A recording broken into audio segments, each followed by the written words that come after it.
You were talking about Egypt. So who built them? I don't know. Okay. That's what I'm trying to find out. You're not doing the aliens? If there's ever been a person that would have that information in their brain, I'm sitting looking at him.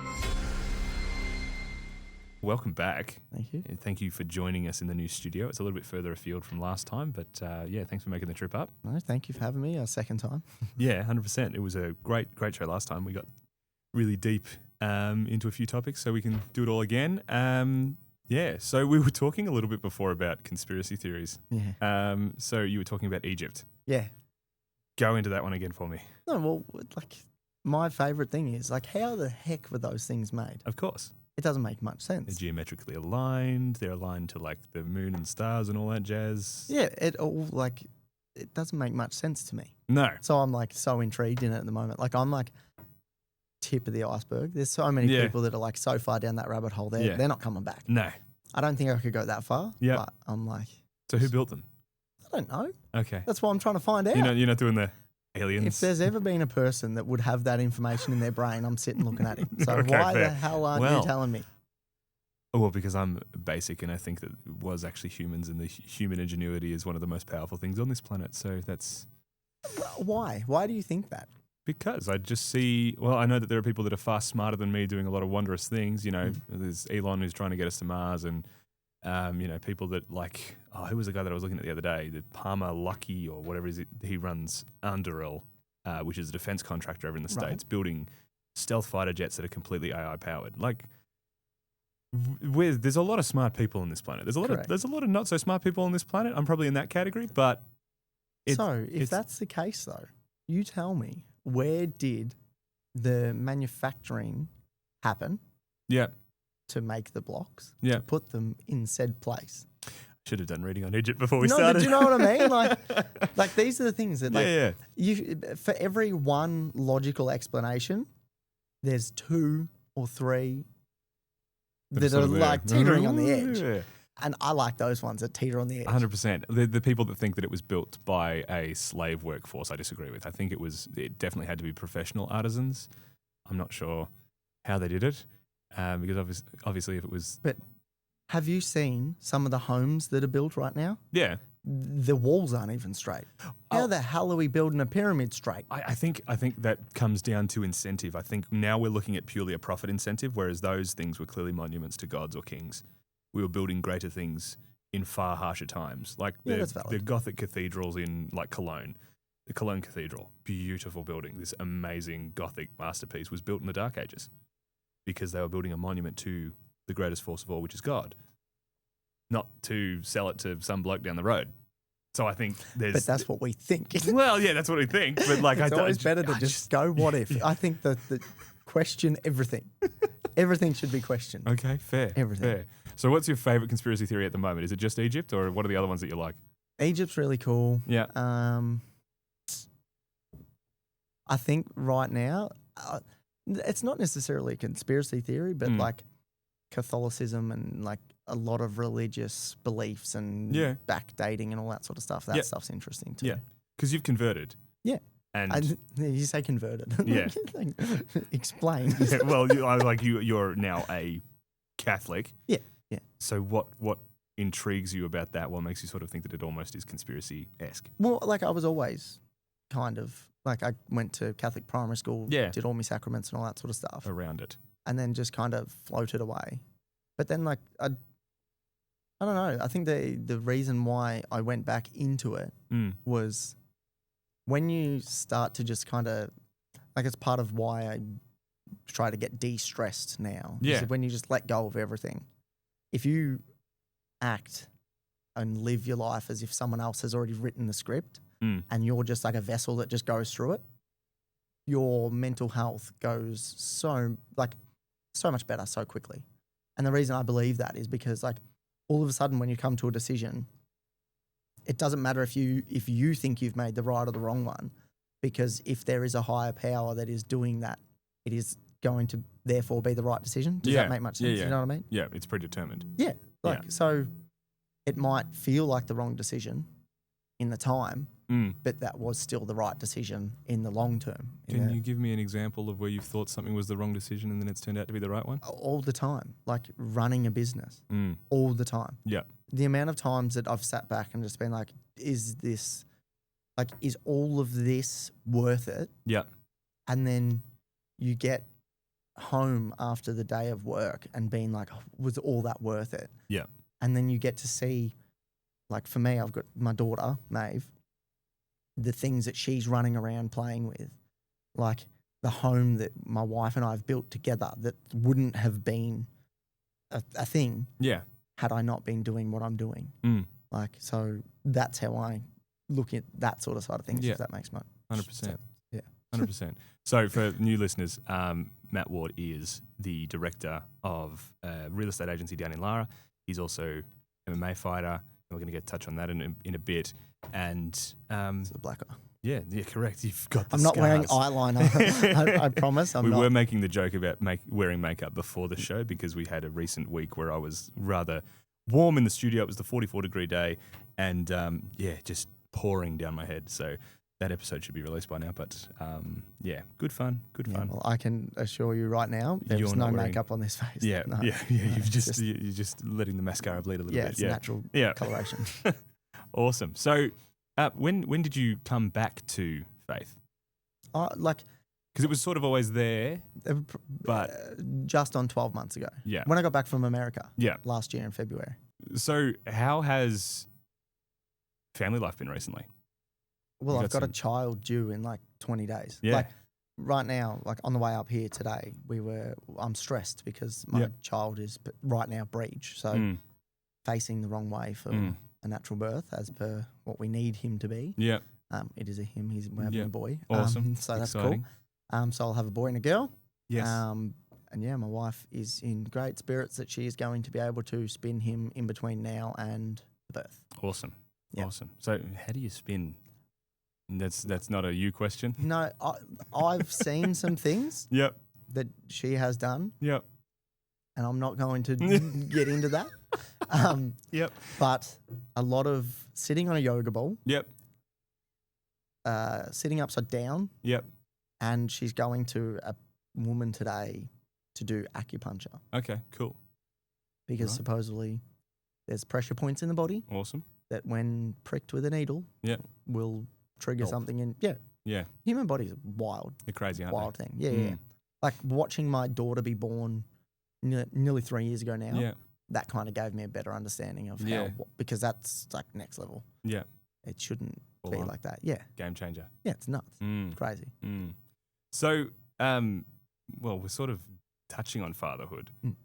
Last time you were in here, we spoke a little bit about your upbringing and how that shaped who you are. I'd love to ask you, how has that upbringing shaped how you're fathering, how you're parenting? Has it had an influence? Yeah, definitely. It could be seen as negatively or positively. Yeah. Like it depends on the person that's looking at it. Sure. So like I made a conscious effort years ago that my child wouldn't go without the things that I went without. Yeah. Do you know what I mean? Like and then the flip side of that is some people see that as that child being spoiled. Yeah.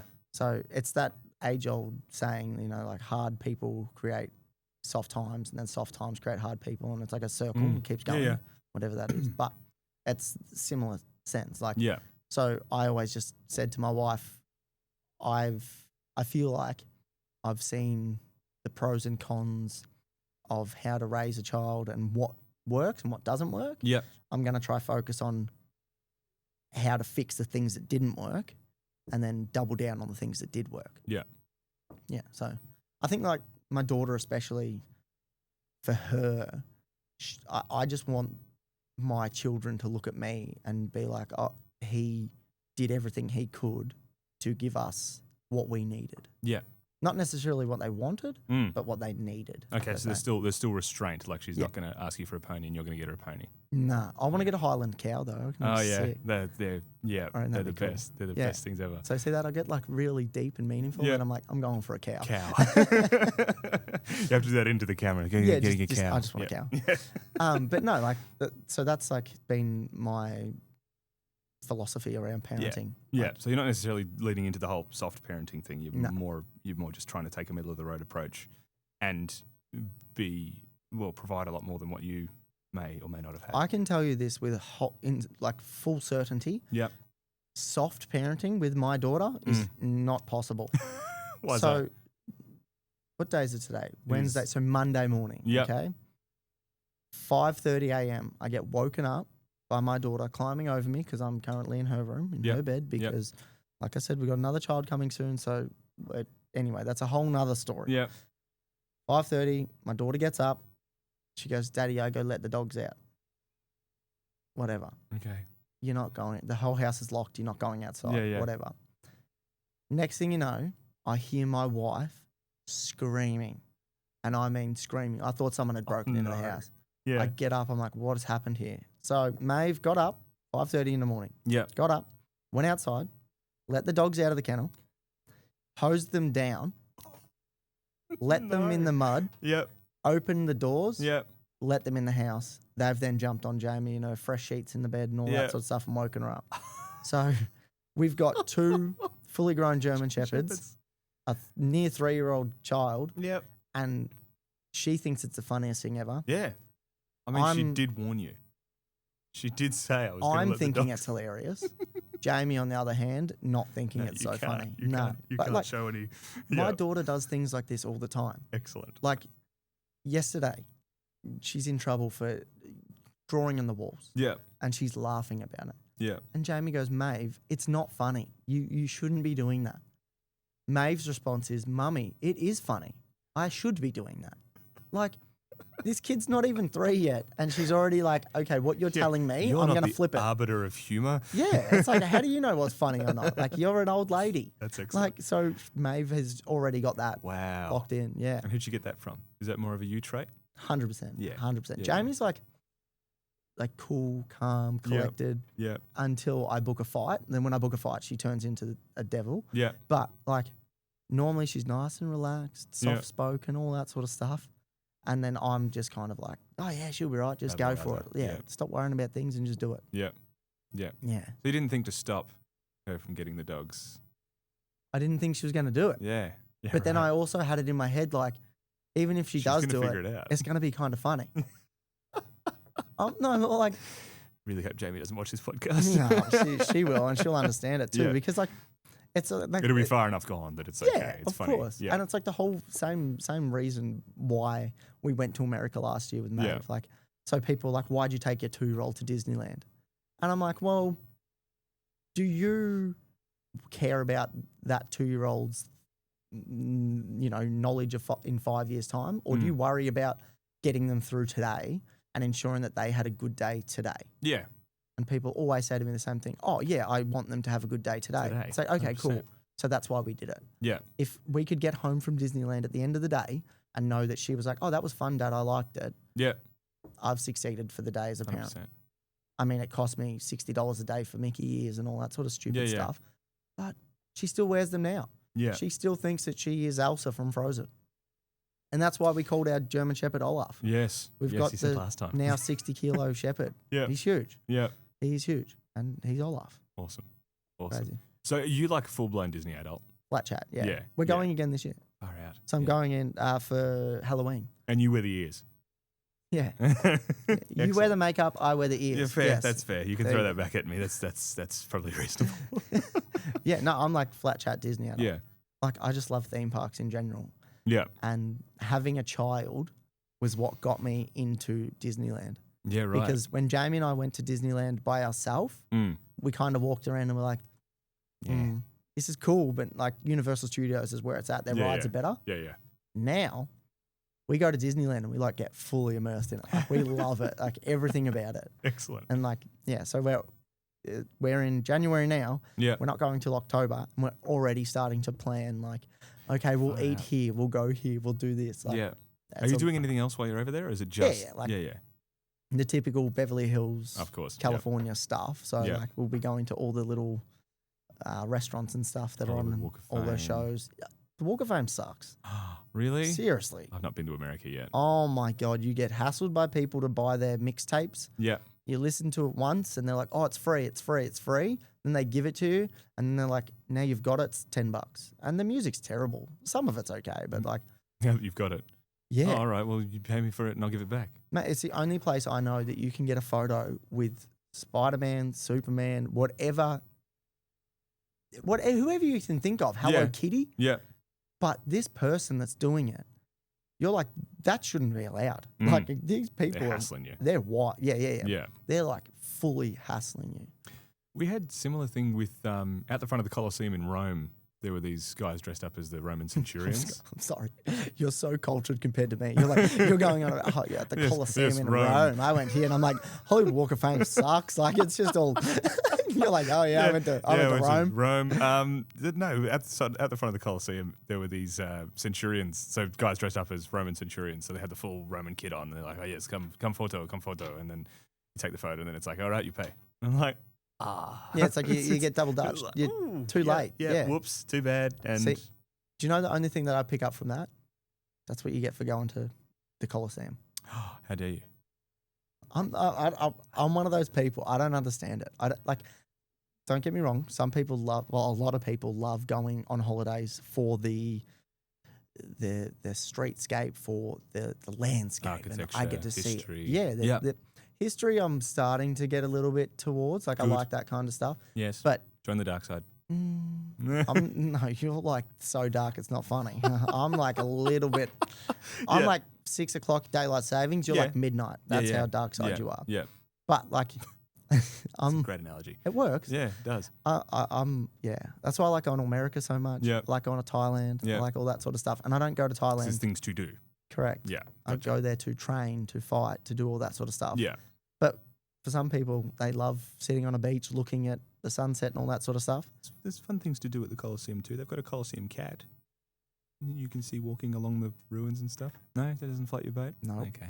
I don't think you can pat it. It's disappointing. So what's the point? I don't know. You see a cat on the ruins. It's like, cat. Cat videos are the most popular videos on the internet. So having a cat at the Colosseum, there it is. Get off the internet. I'll stand. Yeah, fair.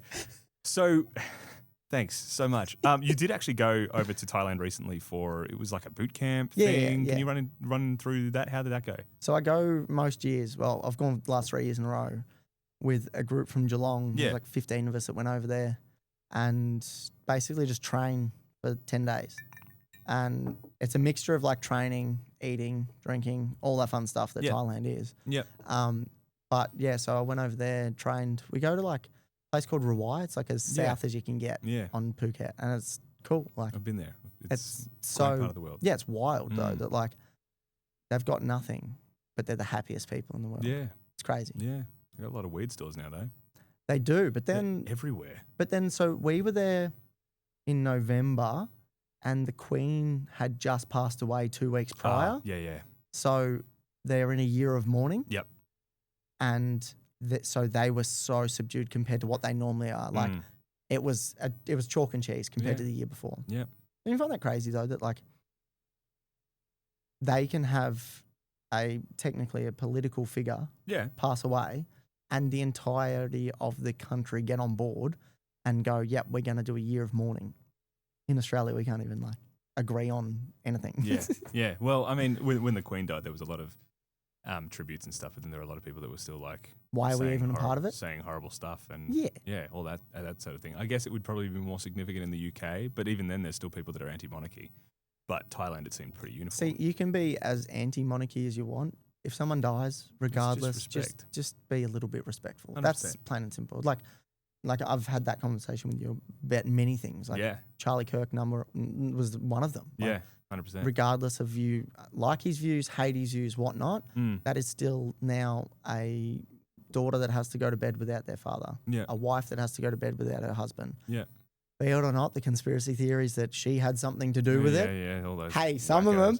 Oh, you're back on the conspircy theories now. Candace Owens was right. Oh, God, don't say that. She's crazy, that chick. She's nuts. The video where she's like, oh, yeah, Charlie had powers and could shoot energy out of his hands and turn lights on and stuff. I'm like, is she She's got to be taking the piss. Like, it's a clip. It's like a minute-long clip. Yeah, it's... I just don't watch it. You got to watch it in context. Was there context? Can there be any can't watch context her for show. that? Like, and then she's like, I'm actually an alien and all this other stuff. And it's like, Earth is ghetto. I could be wrong in this. I think the context in what she was talking about was people pointing out things about her that weren't true, and she was doubling down on that. I could be wrong. Why? But why not? It adds to the content. Well, it feels like now she's just in this one-upmanship where she's just got to keep ratcheting it up and making it more and more insane. The problem is when you monetize anything, shock value is one of the... It helps. It helps. So as long as you can stay alive saying what you're saying, if your income's going to go up, keep saying it. Yeah. That's yeah, not... she's got the reputation now. She correct. might as well double That's down not on my philosophy, but a lot of people do it. Yeah. Like, it's crazy. Yeah. Far out. Yeah, she's an interesting cat. But But yeah, it's still a terrible thing that happened. And yeah, like you say, it's someone now is missing from a family that should have been whole. Yeah. For speaking. Yeah. That's terrible. And like, don't get me wrong, I don't agree with all of the things that he ever said. Yeah. I don't. And I don't think there's we don't agree on everything. Correct. I don't think there's a single person in this world that agrees on anything in its entirety that anyone's ever said. But I think the important part about it, and it's a part of the free speech claim and all that sort of stuff, is I think the most important part about it is to have a conversation about it, regardless of what you take into that conversation. If you get nothing out of that conversation apart from, okay, that person is still a human being and they disagree with me, but they're still a human being, well, then you've got something out of it. That's what we need. There's a reason that they think that way. What is the reason? Let's find out what it is. Let's talk about it. 100%. And if it's wildly irrational and like crazy woo-woo stuff. I'm an alien and the Earth is ghetto. Yeah. But like, this is the craziest thing about it though. Like, what happens if that is true? You're so early in the rabbit hole, man. But it's like, it's because I just don't.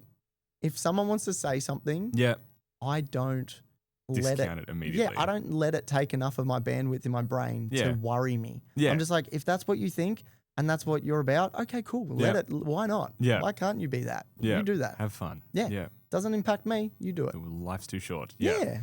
The fun part is when you go further down the rabbit hole and you just sort of see how just insane it gets. And then like with something like, I don't know, there's like flat earth theory, and they just come out with the wackiest stuff. And then, you'll be caught off guard and just have a moment where you're just like, and then you're like, no, what?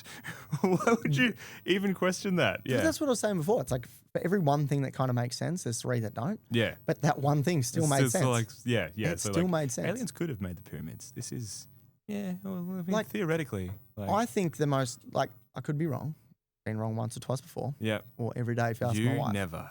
If you look at the pyramids and stuff like that, I think the most logical answer to how they were made was with machinery that we don't have access to now. Yeah.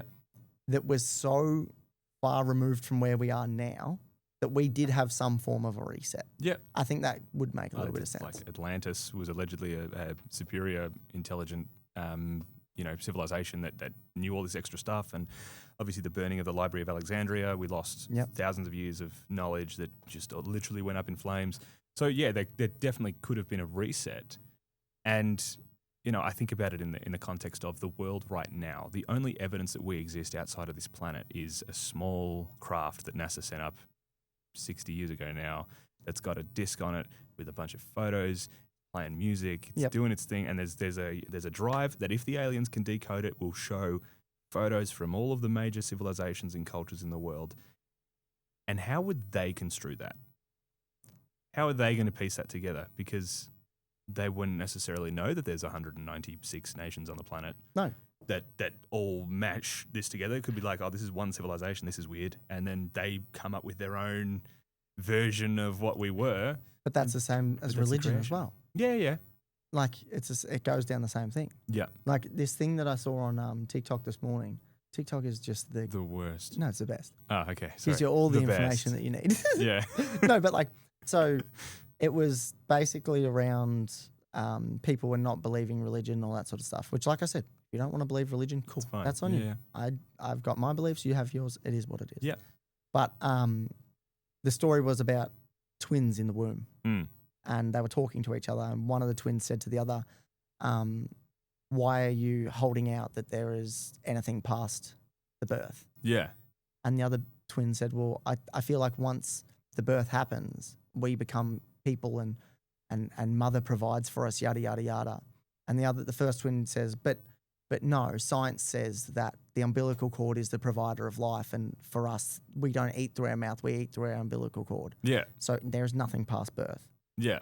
And then it's kind of like, well, is that not is that not the same conversation as what we're having as like mother is around you 24/7 during the womb process?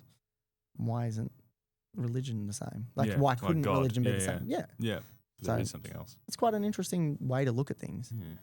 Life is an interesting place. I've never heard it framed that way. That's an interesting one. Neither had I. I do like it. Neither had I till this morning. Yeah, cool. And like, don't get TikTok's me wrong, the best. I'm like the craziest kind of like, I look like one thing and then I act like another. Yeah. And then I talk like a complete different person. Yeah. Yeah. It's like, it just doesn't make any sense. Yeah. Like I'm in so many different woo-woo circles. Yeah, It's you're not an funny. interesting cat. That's why I brought you back for another podcast. Interesting. So there's we've covered a fair bit of ground already. Far out. I don't know where to go from conspiracy theories. My goodness. As soon as you've mentioned Candace Owens, I'm just like, Oh, that threw you. okay, cool. So you have been paying attention a bit more to politics. Yeah, but recently, not Australian politics. No, I'll tell you that much that's for free. fair. That's fair. For a long time, I did find Australian politics a lot more boring, but then I realised that it actually personally affects us Oh, yeah, of course it a definitely lot more does. than America. Definitely does. But sorry, I've assumed. Is it American politics that you're watching? Yeah, I like American politics. Yeah. Okay. Well, like worldwide politics more Yeah. than Australian politics. But it's not because of anything to do with that politics itself. It's just more entertaining. Yeah. Like, and like part of like I struggle very, very heavily with mental health issues, like Yeah. flat chat. Mm. And like I was actually saying it to my wife yesterday, that I feel like right now is the worst my mental health has been for 2 years. Yeah. There's no ifs, ands, buts, or maybes or reasons to why. It just is. Yeah. And part of the difference between me now and me 2 years ago is identifying that that's okay. Like Yeah. it is what it is. Yeah. The fact that I've had that conversation with my wife and all that sort of stuff makes it so much better already. But where I was going with that is like, when it comes to like, he's saying like politics affects us and this, that, the other and all that sort of stuff. So the way that I look at it, and this is the way that I would not recommend a lot of people look at it, but do I feel like there's anything I could do right at this exact moment that is going to change what those people are saying and what those people are doing? I don't think so. Yeah. I don't think that what I feel about anything is going to change what is happening. Like, Right. I don't think that they're going to be able to, like, if a politician says something and I'm so against it and don't agree with it, I don't feel like I've got the power nor anything to do anything about it. So, and I know it's not a good way to look at things, No. but for my own personal mental health, I focus on the things that I can control, Yeah. and that's all I focus on worrying about. I make sure that my wife's happy, my daughter's happy, and the bills are paid. Yeah. Like that's the main crux of my life. Mm. So I think that's why Australian politics versus worldwide politics for me Yeah. are so different, because yes, I get that the Australian politics affect us a lot more, don't get me wrong, but it's like I can remove myself from worldwide politics, but you can't remove yourself from Australian politics. Mm. That's why I just don't look into it. Yeah, fair. I guess. Yeah, totally fair. So what's your take? Where do you think we're at? Are we in a good place? Are we going to a better place? Are we going to a worse place? I think the world is a dark, twisted place. I really do. I think that there's people that want to right the wrongs, but I don't think there's enough mechanisms to right the wrongs. What do you mean? Well, like Australian politics, for example. Yeah. Do you like I'll ask you because you're much more innate in this than I am. Sure. What do you think is the current biggest issue in Australian politics? Immigration, cost of living. Okay. That was two, but yeah. Nut out one of them. Which one? Immigration. Okay. Do you think that there is enough of a mechanism that could fix that problem straight away? We would have to wait for an election. Say magic wand, you've got the election today, you've got the people in power. Do you think there's enough people that would be in power, that could be in power, that would fix that problem? I think so. I think it could happen. Yeah. Yeah. I think there's, and it just doesn't necessarily have to be a particular party or a particular group. Like in Denmark, the Social Democrats, which are typically the centre-left party, I think it's Denmark. But they saw that it was a increasing issue in the population, and instead of being tribal and being like, well, this is the traditional left-wing view, and we should have more immigration because it's part of our ideological thing. They're just like, all right, cool, we'll just lower immigration and keep all of the social programs and all the workers programs and all that sort of stuff. And the polling just changed. They're just like, all right, cool, they've retained the election because they just addressed the issue that the people were wanting. I think the problem isn't necessarily that people are averse to the issues; it's that the people in power are too tribal. Yeah. That's part of what I'm getting at. So in your theory, if I won the election, I'd be like, don't be tribal, let's just get it done. But do you seriously think that could possibly happen though? Like, you're not in an ideal world. No. But in the world we live in currently, do you think that is a plausible thing that could happen? No. I hope it could, but I don't think so. I hope a lot of things could. I hope I could win Tats Lotto. Yeah, well, there's a possibility that I could. Well, I didn't check last night's ticket, so. Well, you're still here right now. But like, so that's what I'm getting at. Like, yeah, there's an opportunity that it could, but do we think that it actually will? That's the difference. I'd still be here if I won Tats Lotto, by the way. Yeah, I mean, because I was here. Yeah, knew you were going to do that. But like, it's the same. That's part of my philosophy with everything though. Like I was saying before about like, I mainly focus in on the things that I can control. Yeah. I don't feel that me being one person, and I know that that's like a mentality that if everyone shared that mentality as me would ruin the world. Yeah. And do I think that I could do more? Yeah, 100% I do. I'm not saying that I'm not. Yeah. I'm not saying that I disagree with that, but I'm saying that like for my own daily mental health, that's what I've done to get through it. It's a disconnect. Yeah. Yeah. So when you say, is the world a better place, a good place, whatever, all that sort of stuff, yeah. I actually had this conversation in my office yesterday. So Marja, my assistant, and we have the most down, deep, whatever conversations you'll ever hear. But the one yesterday was actually quite interesting, and it really frustrated me the more I think about it now. So another staff member came in yesterday just to pick up keys. Yep. And she is quite Catholic and religious as well. So I just asked her a simple question. I just said, so do you know anywhere in Geelong that does like Bible study?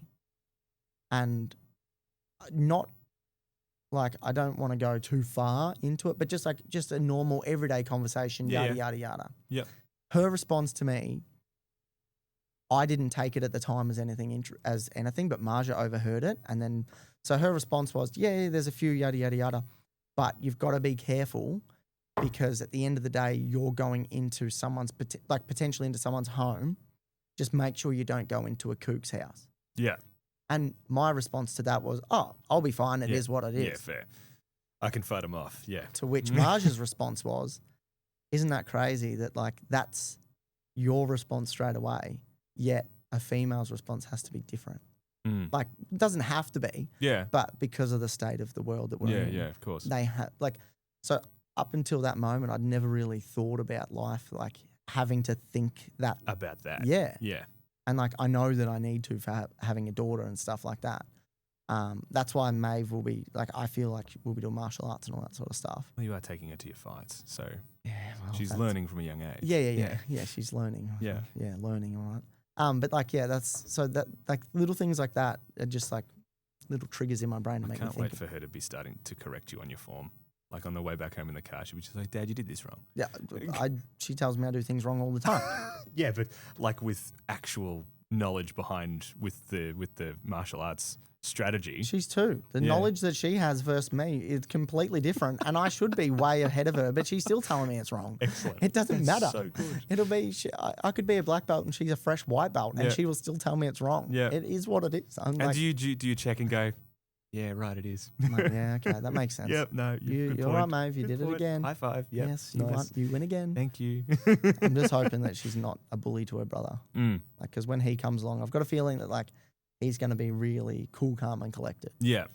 I could be completely wrong in saying that, but I just feel like he's going to be really relaxed. It could be another you. Yeah, relaxed. Yeah. Oh yeah, sure. Relaxed. Yeah. 100%. Just buries his head in the sand with Not everything. a rabble rouser at all. It just buries his head in the sand with everything.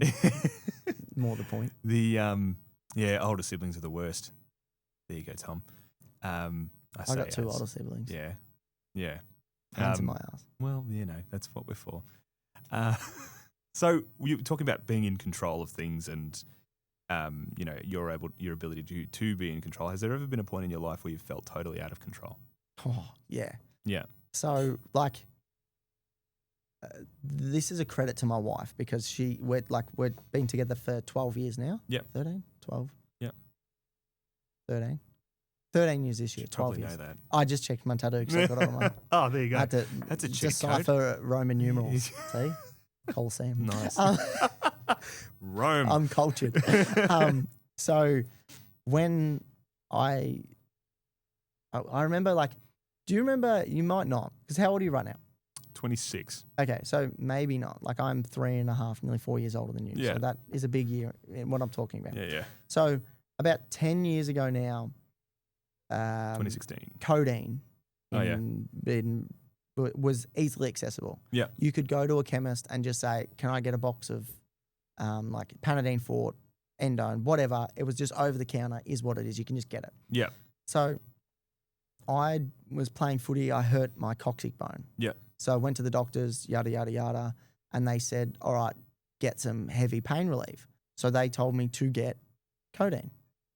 Unbeknownst to me, that is one of the most addictive substances on the planet. And my Lord, did it get me quickly. Yeah. I was going through a box a day. There was 12 in a box. Do you have an addictive personality? Flat out. Yeah. Like, that's why right now, well, for the last few years, it's siphoned into fighting. Like, I've had 8 fights in 2 years. Yeah. Most people get 3 fights in a year, and that's a lot. I had 5 last year. Yeah.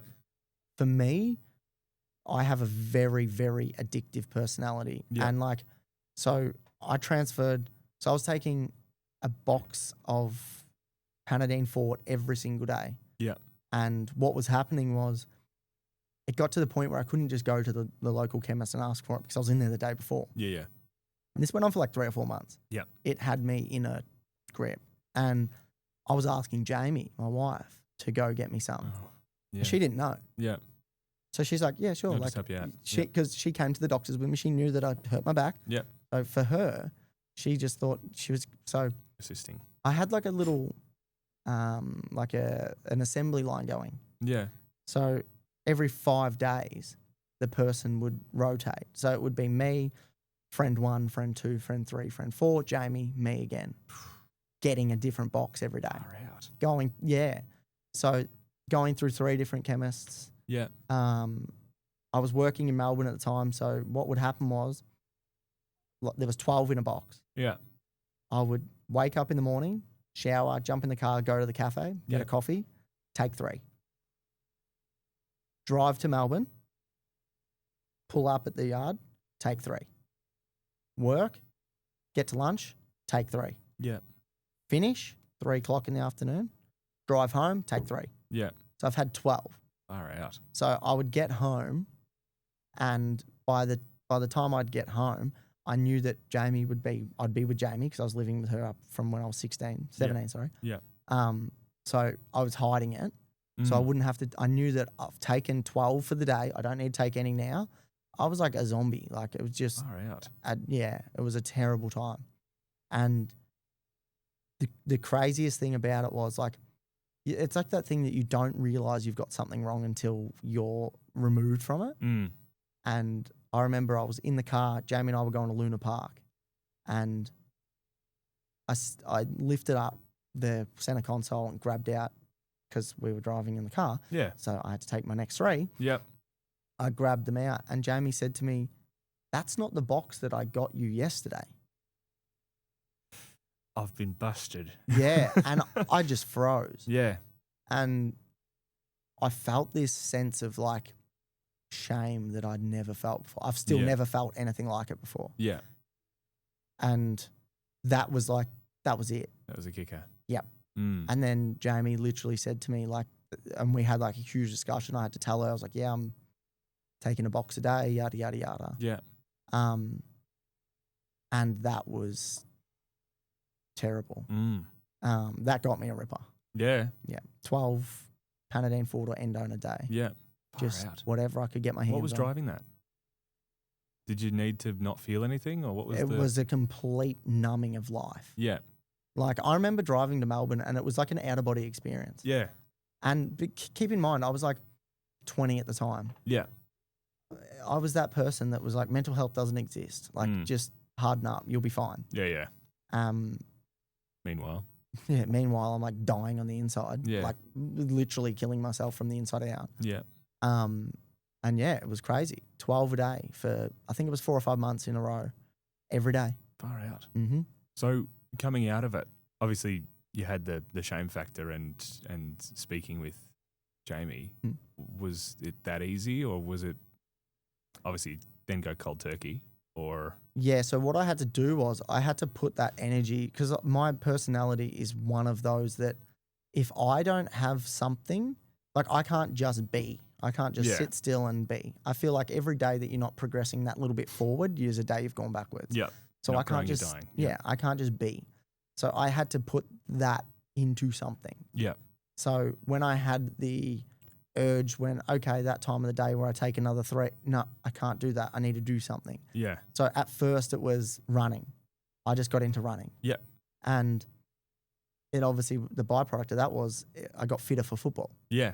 So I would run flat out as much as I could every day. Didn't matter if it was 40 degrees outside or 10 degrees outside. Yeah. I would run every single day religiously.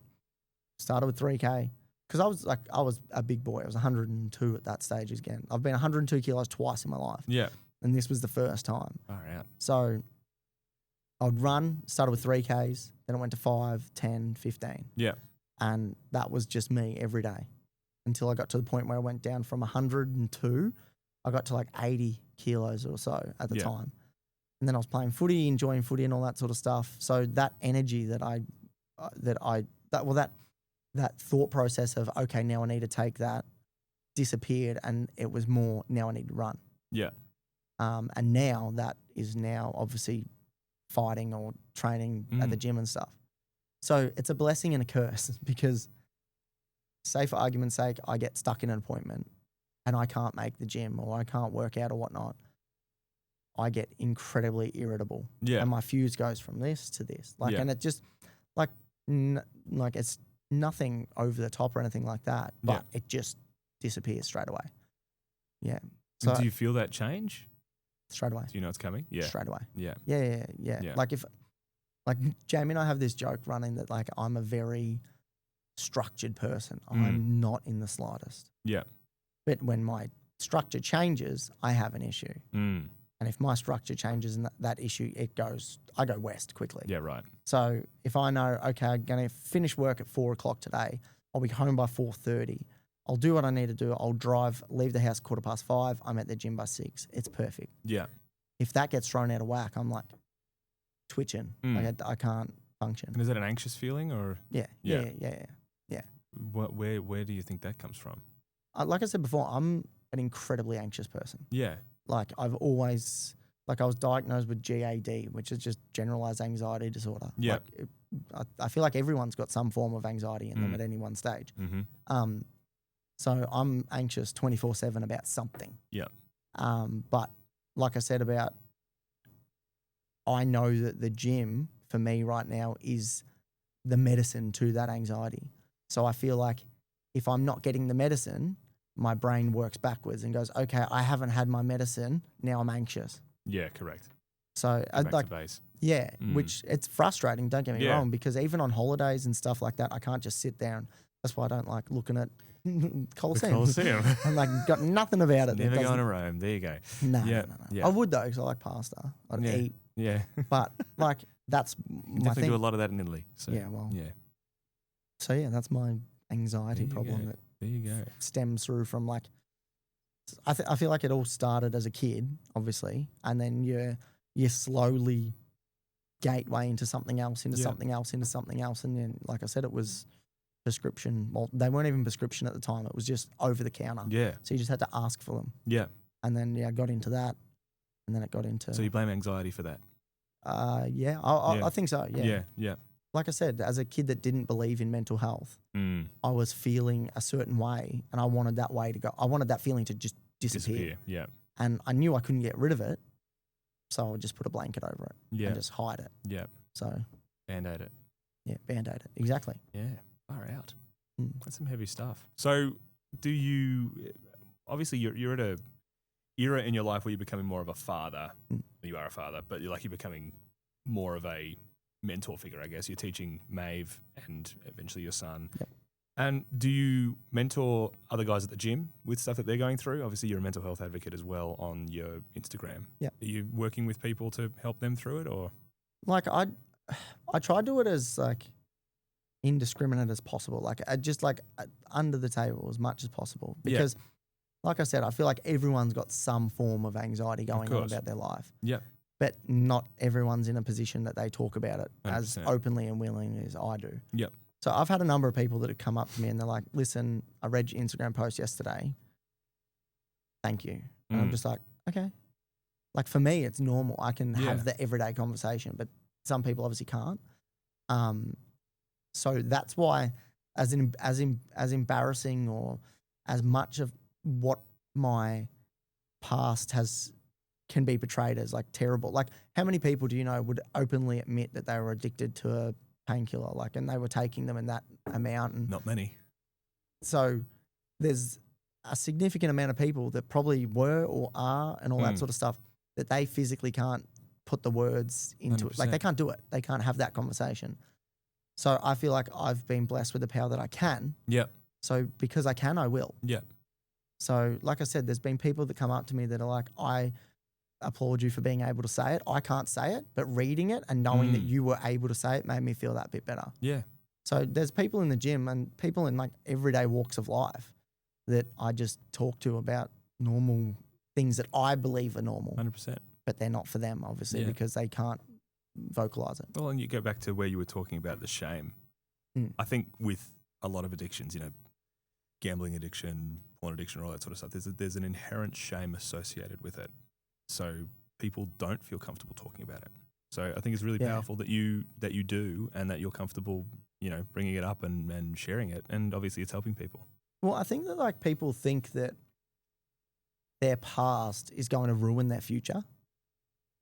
I've got this feeling of the opposite. Like my past, I'm using as a building block for my future. Yeah. So instead of letting it drag me down, I'm just using it as the foundation to build above it. Yeah.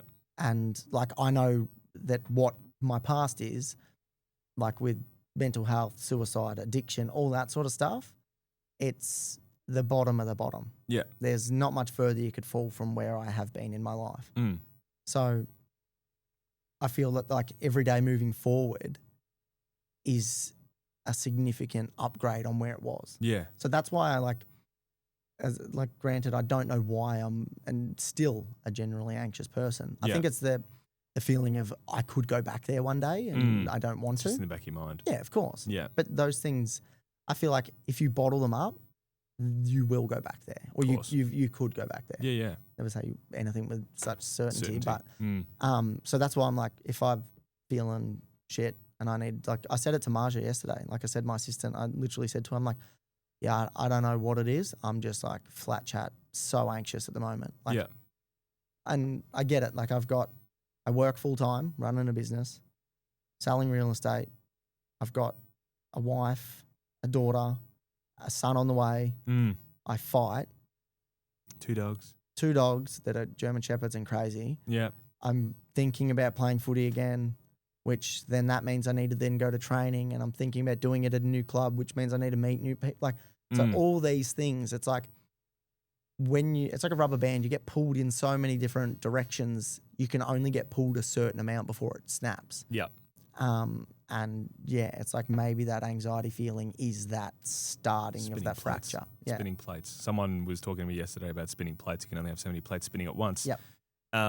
And then at the start of this year, I listened to the Stephen Bartlett and Chris Williamson podcast on the Diary of a CEO episode. And Chris Williamson was talking about in your new year, when a lot of people put in resolutions, they add a bunch of stuff on, assuming that they're going to be more productive and all this other stuff, when in fact they're going to be just like they were last year. Yes. And that he's been actively, when he tries to pick something else up, he makes sure that he puts something else down. Interesting. So that way he doesn't overcrowd himself with all these different... That's probably something that I could look into. Well, maybe. It's a good podcast. See, I had something like that with my New Year's resolution. Yeah. Per se. I thought of it Boxing Day. Yeah. So part of it was don't do something tomorrow that you could just do today. Yeah. So I was like, well, why am I waiting till New Year's Day? I'll just start it now. Yeah. So it was literally just praying every day and journaling every day. Yeah. Just that's it. Nothing else. Nothing over the top. Awesome. Nothing like I'm not going to lose 50 kilos. I'm not going to do this, that, the other. Like, I just thought that if I could pick two things that were going to make just the slightest incremental change in my life. Yeah. If I could just stick to them for a year. Yeah. They might be something very small, but they will have a compounding effect. And that's all they were, just 100%. Those two things. 100%. Not adding a whole new spinning plate. It's just something that you can do every day, 20 minutes, not even. Not even. Yeah. Not even. Excellent. That's interesting. So so that was your New Year's resolution, but it was actually on Boxing Day. Yeah, started on Boxing Day. After I watched bloody Stranger Things and got ready. No, don't laugh. It's not funny. No, I know where you're going with this. This frustrates the hell out of me. Yeah. Conformity Gate? Conformity Gate I thought was real. So did I. I fell into that trap. Yep, 100%. But this frustrated the hell out of me because those Duffer brothers, I'm telling people this right now. Sure. If you haven't watched Stranger Things, watch it until the last episode, and it is the greatest series ever made. Yeah. Apart from The Sopranos, which I'm getting into. Thank you. Good. Welcome. So yes. Don't watch that last episode. And don't watch the last episode because it will leave you with more questions than answers. And the frustrating part about that is... Spoiler alert. Yep, go. No, but the frustrating thing, I'm not going into any of those spoiler alerts. Okay, good. The only spoiler here is my disgust. Enjoyment, yeah. That they could get away with that. Well, look, to their immense credit, they put together a really, really good show that was, excellent, and everyone built up the ending was going to be so great, and they had a lot of pressure from Netflix, and they had a lot of external pressure, and writing, it's hard, and I don't know, it's just hard to tie everything together. It's rare that a show would so perfectly stick the landing as The Sopranos did. But so many people go, did it? Yes, it did. I remember watching the last episode, and obviously, spoiler alert, Tom, if you're watching this, do not watch this bit. Oh, is he watching that? He's watching it now. Yeah, okay. I finally got him into it. I'm like, you've got to watch it. Yep. It's the best. He goes, what's the big appeal? And I'm just like, just it's not just the gabagool. And just the way that it ended, I'm just like, and I've just immediately started crying. I was just like, oh, that's like perfect. It was just, that was it. It was like a kick in the guts. And it was just like, that was so unexpected. And I had not read anything about the ending, or I didn't see anything about the ending, so it was as pure a reaction as you could have gotten. Wow. I just broke down. I was like, that is just so I thought my power had gone out. And then the credits came up, and I'm just like, they did it is. See, but it frustrated me because then the first 5 minutes of the documentary that they made on Stranger Things, and they're like, oh, we really had to double down and get a really good ending. It's like, well, did you? When's it coming then? When is it coming? It's a secret episode. And then the way that they're talking in that writer's thing, and they're going, oh, we don't need the full ending of did 11 die or not. We don't need that definitive answer. I'm like, yes, we do. Yeah. Yes, we do. Yeah, we definitely do. Why do we need to leave it up to interpretation? I mean, we're talking about The Sopranos. That kind of up into interpretation as well. Yeah. Yeah. So I kind of look. I'm not unsatisfied with the ending. I am very unsatisfied. I then started reading about Conformity Gate, and then that's when I've become more unsatisfied. At the end, it was just sort of like, oh yeah, this is nice. Okay, cool. And then people started pointing out all of the things and like all of the hints to being like, there's a secret episode. And I've Hundreds of them. I'm 100% in on this. Hundreds of them. Locked in. And yeah, nothing happened. I mean, this podcast could come out and they may have released a sixth season. And that was my prediction on X, was I just said, I don't think this is actually going to be the last season. That's my prediction. So if that comes good, please everyone go follow me on X. But yeah, that was like, this can't all be finished now. And then they did an hour of nothing. Just tying up loose ends allegedly. And I was like, okay, some of these are nice, but this isn't it. It's all over too quickly. I like to read about I'm into it. Yep. That one of the Duffer brothers, I can't remember which one it was, got a divorce. Yes. And she was a ghostwriter. She was the real brains behind it. Yep. And everyone else trashed it. But like, if you watch it all and leave out that last episode, I think it's significantly better than if you watch that last episode. You reckon? Yep. But then there's no ending. There isn't an ending. Okay. Yeah. There isn't an ending. I don't know. And then there's like all this AI stuff that comes out with like the secret episode leaked, and it's like got all the, and some of it's actually pretty convincing. And I was like, oh, is this the what? But like, let's go through it. 11 goes to that place and there's only 2 waterfalls. The whole thing was there was meant to be 3. Yep. So why is that? You know where she went though? Iceland. She went to Iceland for 5 days to film 30 seconds. Yeah. That's what $500 million budget gets you? Whatever it was. Ridiculous budget. Well, I think that they didn't get their money's worth. No, we didn't. They definitely did. They did, yeah. They got a trip to Iceland for 5 days, and what did we get? 30 seconds of nothing. Yeah. 30 seconds of where's the third waterfall? Yeah. Like, I love how that's your point. I didn't get a third waterfall. This is an unsatisfactory ending. It's not ending. the right ending. Yeah. It's not real. But like like even the Morse code in the tapes behind Robin. All of the things. It's like you can't tell me they weren't done on purpose. That's why I think there's a 6th season on the way. And I'm happy to put that on the record. I'm happy to predict there will be a 6th season. I don't think it's going to come in quite the way we expect, but I think there's still going to, because it's a profit. It's again, we're going back to the start, profit motive. They're not building a monument to the god. They didn't have to stick the landing, but Sopranos was very much setting up a new genre of TV. Yeah. True. So they were building a monument to the greatness of TV, home box office. Whereas Stranger Things has a profit motive. Netflix is a money-driven company. If that was the case, though, why did Netflix cut hours upon hours of the... Because that'll be the 6th season. And you watch it I don't know. I'm not in those board meetings. See, these are the things that frustrate me. It's funny. These frustrate me, but Australian politics don't. Yeah. Elbow, doesn't matter. Who? Yeah, correct.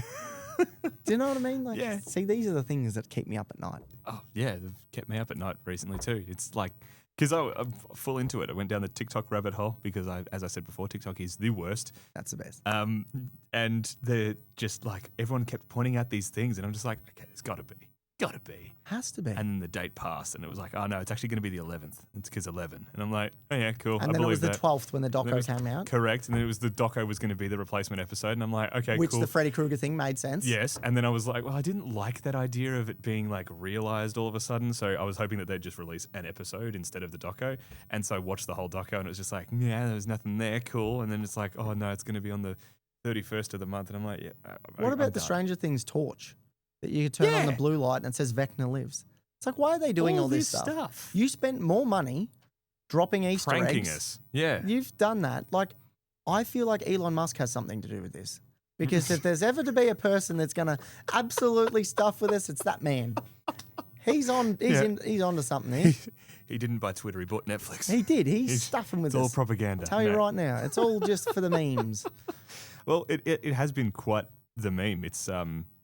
Yeah, like, and I mean, the comment that I saw that was most popular on Twitter or TikTok, I can't remember where I saw it, was, the Duffer Brothers writing is so bad that everyone thought that the ending was fake. And it's like, that's So mean. But is it or is it not true? Well, as I said, I didn't mind the ending. Yeah, but you find politics fun. Yeah, well, there you go. So, like, I didn't think it was the worst thing ever. Like, it was it wasn't great, and it, I'm like, we paused it and went upstairs halfway through, and Mum's like, how's it going?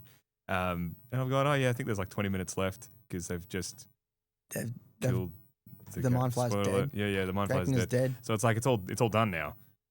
No, there's an extra hour, and I've gone, fuck. We cut out all these issues. And like all the loose ends. But this is what I don't understand as well.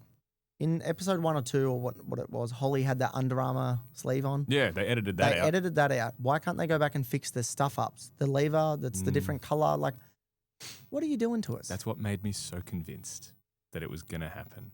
Yeah, but are they doing this just to piss us off again? I don't know, but it has worked. Do they not think we have enough to worry about in life? Yeah, correct. And then they've gone and ruined the ending of a show. No, they wanted us to think about this only. They wanted to distract us from everything that was going on because... Do you know what? Trump was about to get Maduro, so Trump's involved. He's just gone in and Netflix needs to do something to cover up what people are paying attention to so then he can go get Maduro. That's crazy in itself. Yeah. That dude doing that. Oh, that was excellent. It was so funny. I was just like, oh, there's a what? No, there's not. It's gone. It's finished. 90-minute operation. Dictator gone. Incredible. Like, this is the world we live in. What I don't understand, though, is, like I said, I don't look into politics We've jumped back enough. onto politics now. Yeah, well, that's your favourite subject. We've left Stranger Things behind. No, we've gone from Stranger Things literally to Stranger Things. Yep. So, like, tell me this. Okay. Trump's original reasoning behind Maduro was the drugs and this, that, the other, correct? Yeah. Why is it then after he completed the mission, did the thing, he said it's now to do with the oil? So it was always to do with the oil. Well, it wasn't always to do with the oil because the fentanyl crisis in America is predominantly coming from Venezuela, allegedly. I don't know. I've not been to America. But they're bringing cocaine in. Yeah, cocaine, and that's laced with fentanyl, and then fentanyl as well. Synthetic drugs are coming from northern Mexico Have too. you watched cocaine being manufactured? Nah.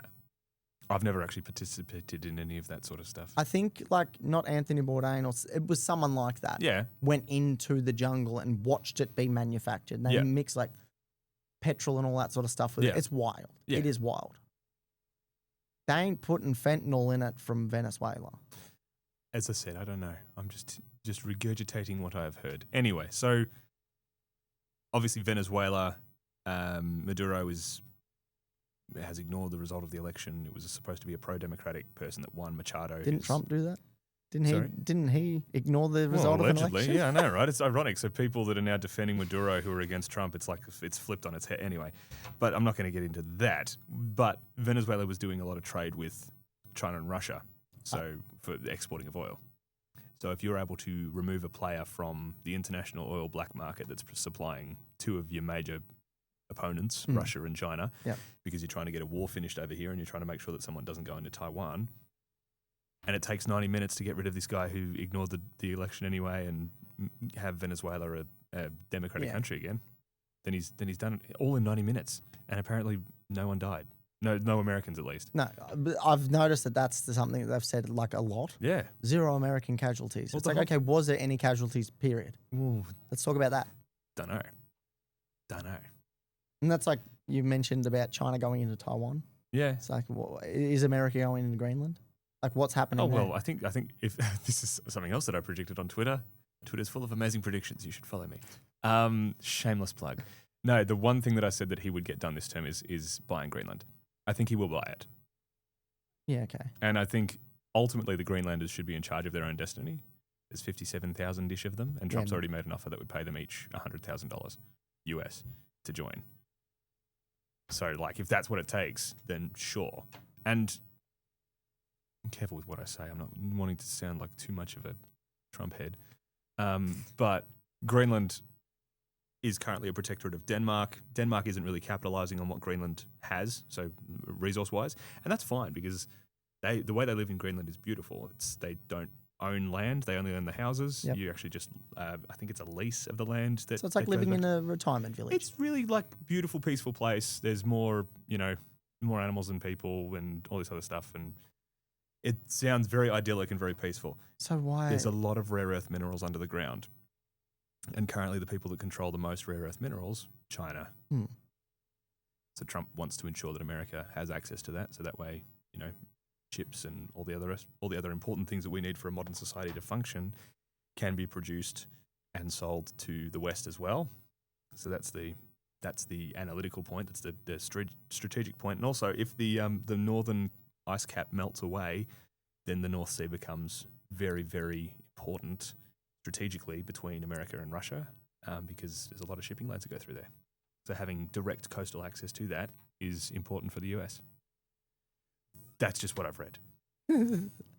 That's just what I've read. Yeah. It's like, how do you have the bandwidth to fit this stuff in? It's because they have a very large head. Yeah, but it's wild. Like, I love it. I wish that I could take in information like you do. Like, thank you. I genuinely do.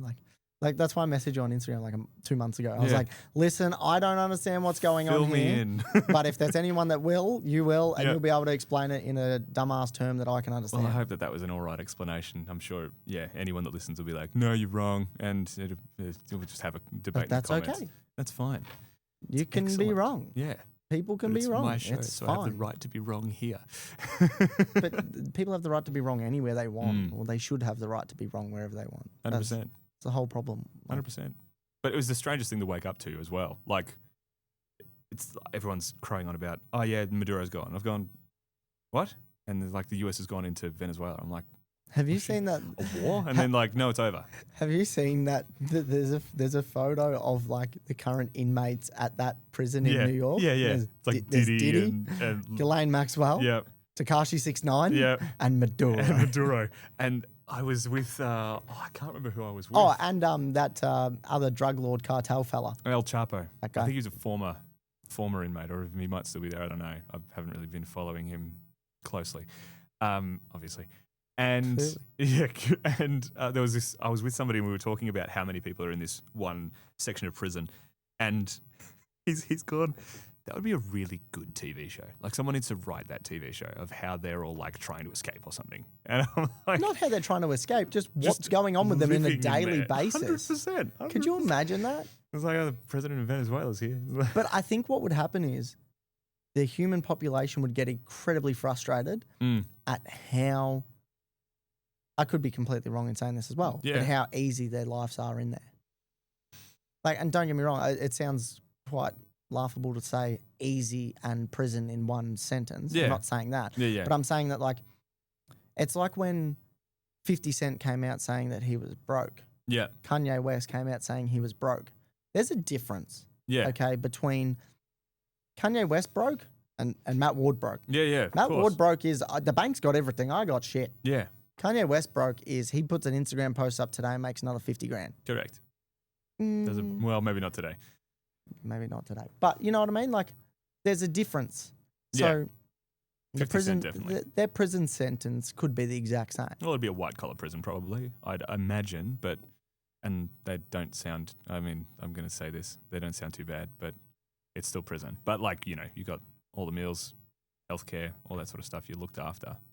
So it could be frustrating. But I was thinking more of like you fictionalize it and make it less realistic. No, I think as realistic as it is going to be the best thing ever. Guess who else they got? They got like Luigi Maggioni in there. That guy too. That killed the insurance. The insurance guy. The insurance director, which is a terrible thing. And yeah, it's just like you've got some strange cats all in the same wing. It's crazy that they're like heroing that guy. Yeah. People are insane. It's pretty interesting. It's really sad. It's very interesting. I think we've had this. We've been desensitized to violence too much, and so people are quite frivolous with the desensitization to violence is more now than ever. I think 100%. It's bad, and so people are quite frivolous with other people's lives. Oh well, he deserved it. Did he do anything particularly wrong other than get a job and work in an industry that you disagree with? Well, that's the problem. It's like it's the same thing with politics again. Yeah, correct. Like, they're doing it's like police officers. Yeah. Like, my best friend is a police officer. Yeah. Do I think that he's any less of a person because he's a police officer? Heck no. Of course not. He's doing his job. Now, do I think that there's certain police officers that probably overreach? 100%. Definitely. There's bad apples in every bunch. Exactly right. Yeah. Everywhere you go, there's good and there's bad. Yeah. There's great podcasters and there's terrible podcasters. But, there's bad. It's where you come in and say, no, James, you're amazing. Come on, Wardy. Boost my confidence. No, it's okay. I'm not joining in on that. It's okay. It's okay. It's self-pity. But, there's bad apples in every bunch and people are like, I don't know. There just seems to be this removal of sensible respect for other people who we disagree with and they just don't care anymore. They're just like, yeah, well, he deserved it. Did he deserve to die? He did have a family. Would it be okay if it was one of your friends or neighbours or relatives that just didn't come home one day? How would that make you feel? Do you think... But they're not evil people. This is a very, very thought-provocative question. Do you think there is ever been someone that deserved to die?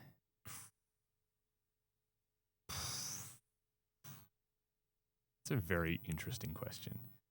I don't know that I'm the judge of that. I don't think that it's appropriate for me to take that position.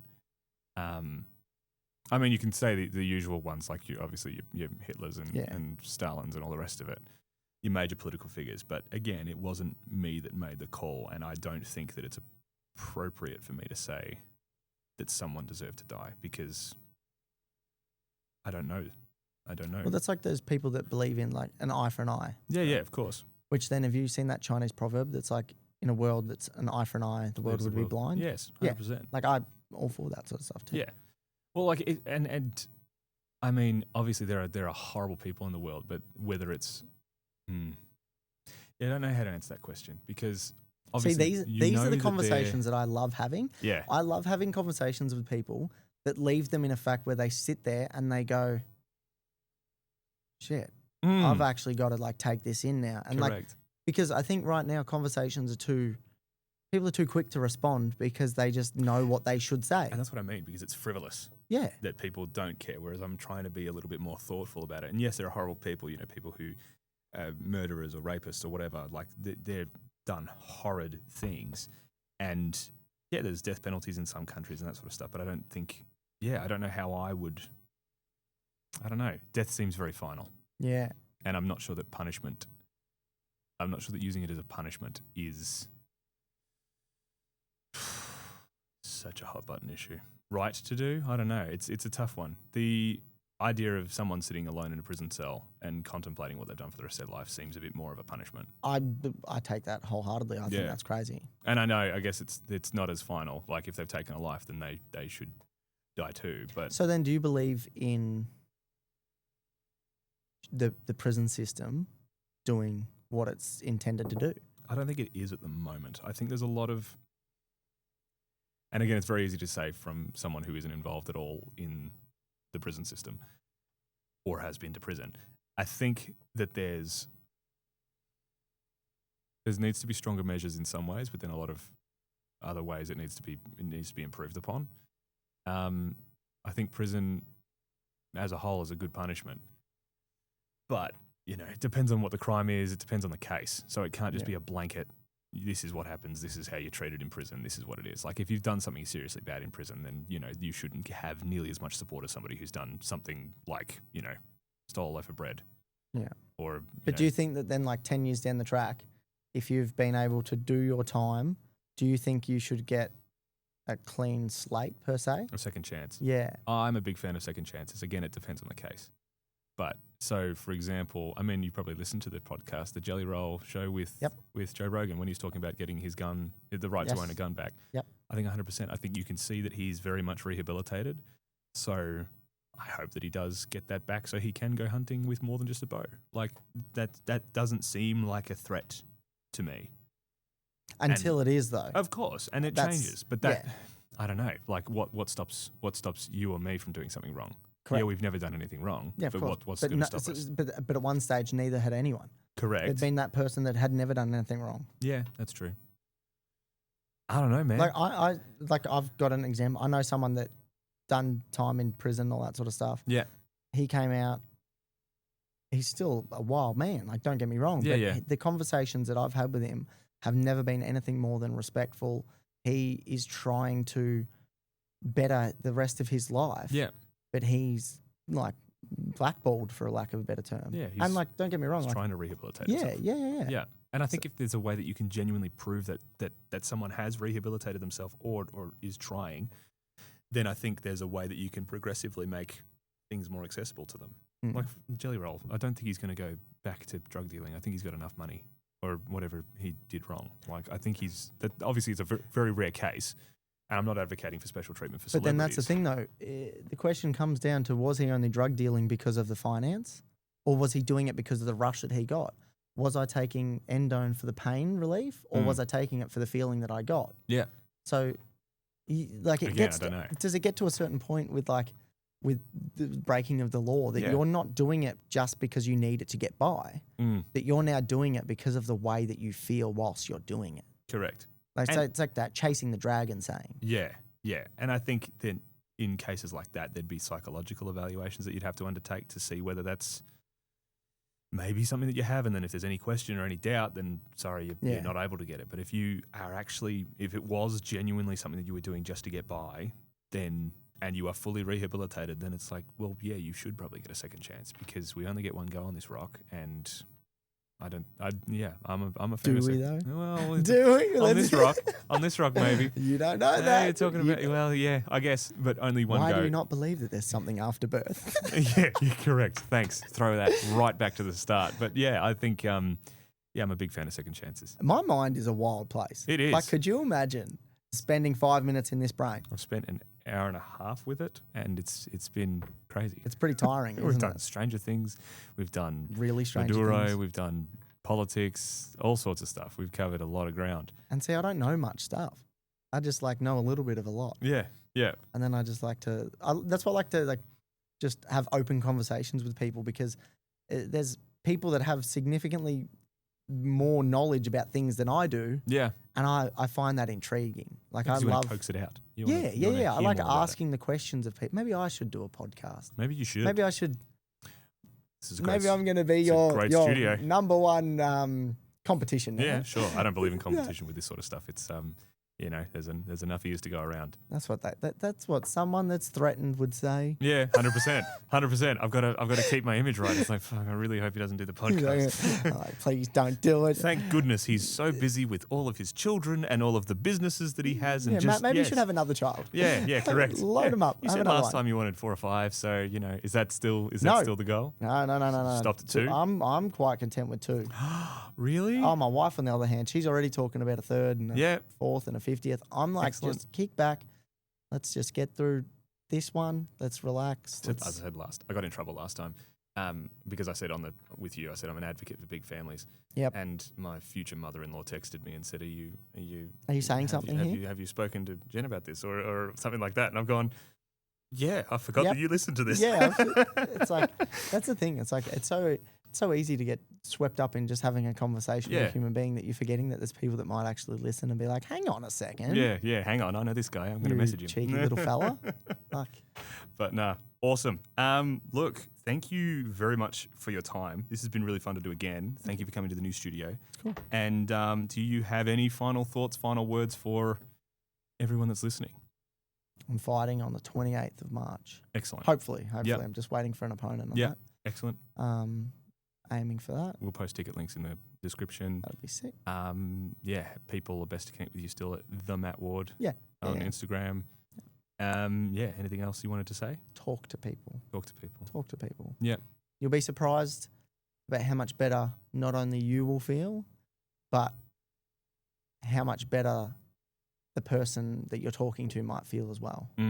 And you won't even know. You might never know that conversation you've had with the person made them feel that little bit better. Yeah.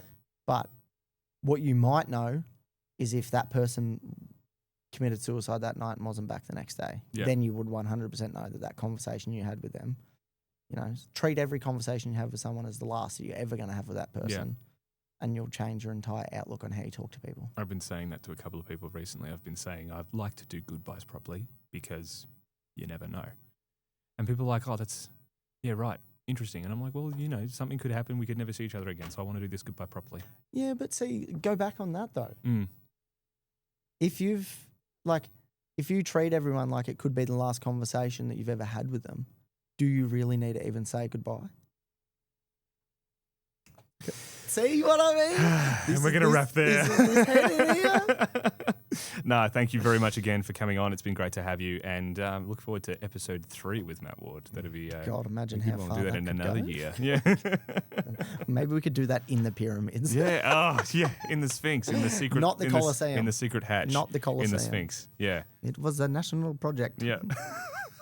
Awesome. Thanks very much. Thank you.